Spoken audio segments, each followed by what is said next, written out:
Lorsque tu marches avec les ancêtres, c'est eux ton thermomètre. C'est eux qui te montrent à quel niveau tu es. Moi, quand je suis bas, ils me disent que là, tu es bas.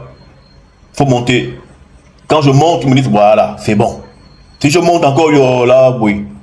Après, ils me disent, non, non, non, non, non. Mais quand je vais très haut, ils me disent, non, non, non, reviens un peu. Eux-mêmes, c'est eux-mêmes qui me font même descendre. Voilà. Eux-mêmes créent des situations qui t'amènent à descendre. Et paf, tu descends.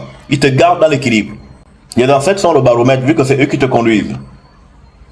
C'est eux qui te conduisent, c'est eux qui te disent où il y a la faute, où il n'y a pas la faute. Et comme je l'enseigne, les ancêtres, ce n'est pas des petits esprits de sous-quartier de Madouaka, des basses vibrations.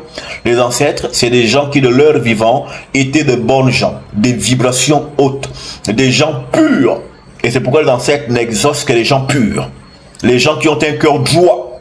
Si tu viens me voir avec un cœur maladroit, tu ne seras pas exaucé. Mes entités ne sont pas les entités de bas étage. Tu viens me voir pour bloquer quelqu'un, ça ne passera pas. Tu me vois pour tuer quelqu'un, ça ne passe pas. Ça ne passe pas. Mais si tu viens avec un cœur sincère et pur, que je veux si pour ma vie, de là à là, mes entités te donnent ça. Parce que moi je travaille avec les entités de lumière.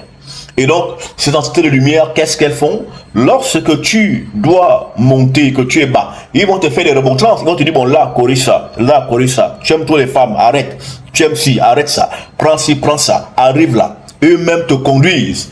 Et une fois que tu es conduit, eux-mêmes te disent à quel niveau de la montée tu es. Si tu dois encore monter, ils vont te dire remonte. Si tu es là trop haut, ils te disent ok, on stabilise ici et on marche. Si tu montes trop haut, ils vont dire non, non, non, non. Eux-mêmes te font descendre. Donc c'est eux qui te gèrent jusqu'à ce que tu arrives au pays.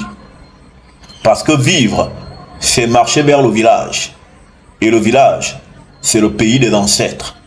Et nous vivons pour mourir. Nous vivons pour marcher vers la mort de la matérialité, pour l'évaluation et l'évolution de notre dimension mystique. Car notre dimension spirituelle, en fait, est prête depuis l'avant, le commencement même. L'abondance est à gauche.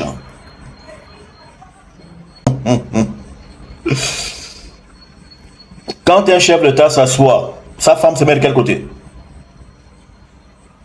À gauche. À gauche, non? Oui. Même dans le lit, pareil. Même dans le lit? Dans la voiture aussi. C'est à gauche, non? Même dans le lit, elle doit être à gauche. À gauche, oui. Parce qu'à droite, il faut que le monsieur protège en cas de...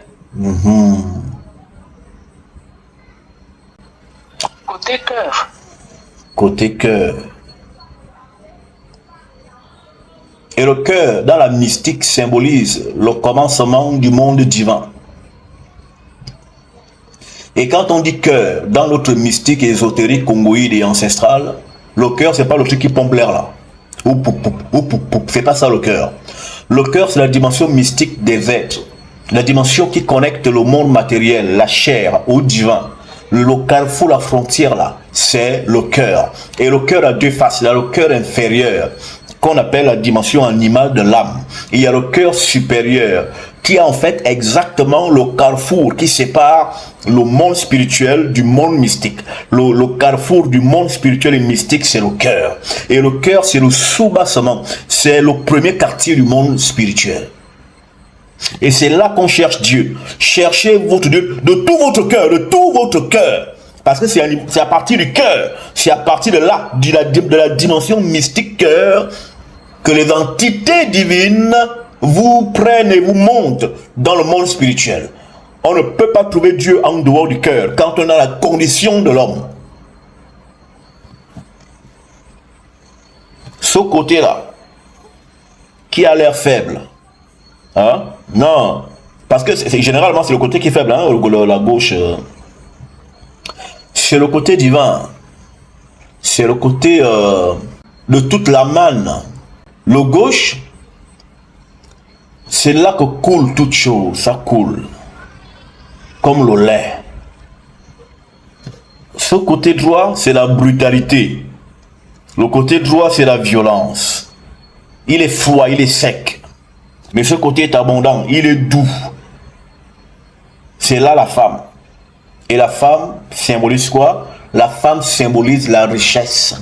Et ce côté gauche, on l'appelle comment? Chez les décans. On l'appelle un gars, un bon gars, un bon gars, meya, qui veut un bon gars, un gars veut dire la femme. Meya veut dire la femme. Et aussi la femme, l'épouse, on dit ça, un gars, meya, quand il y a plusieurs femmes. Meya, c'est ça, c'est le côté gauche. Mais dans meya, on a aussi meya, c'est le côté de la force mystique. C'est là. Alors ici, on a un homme qui veut dire le mari. Un bon homme, le côté du mari. Meyom, le côté du sperme. Hein? Et après, il y a quoi? Ayomo, le côté de la vieillesse. En fait, le côté de la faiblesse. En fait, c'est ça qui est faible. Meya, c'est ce qui est fort. Meya, ça veut dire se mettre en colère, la force. C'est ici. Et c'est pourquoi encore, j'ai dit à mon pays que la femme là, la dame qui allait l'enfant là, comme on a mis le bébé à droite, c'est un non-initié qui a fait ce tableau. Ce truc doit changer en cette heure de la connaissance ancestrale. On doit mettre le bébé à gauche, car c'est là qu'il y a le lait. L'individu a bien vu les tableaux. Depuis l'Antiquité égyptienne, l'enfant n'a jamais été à droite, il est toujours à gauche. Parce que la gauche, c'est le lieu de la force mystique et spirituelle. Et c'est pourquoi la femme, la première dame, s'assoit à gauche. Oh, et le Christ est assis à droite du Père. Hein? Il est assis à droite, non? Hein? Le Christ est assis où? Pas à droite. Maintenant, qui est assis à gauche? C'est ce que l'Écriture nous a dit. Oui, on est d'accord. Maintenant, qui est assis à gauche alors? Qui le Fils? C'est le Saint-Esprit, c'est ce que ça sous-entend. On dira peut-être Nanio.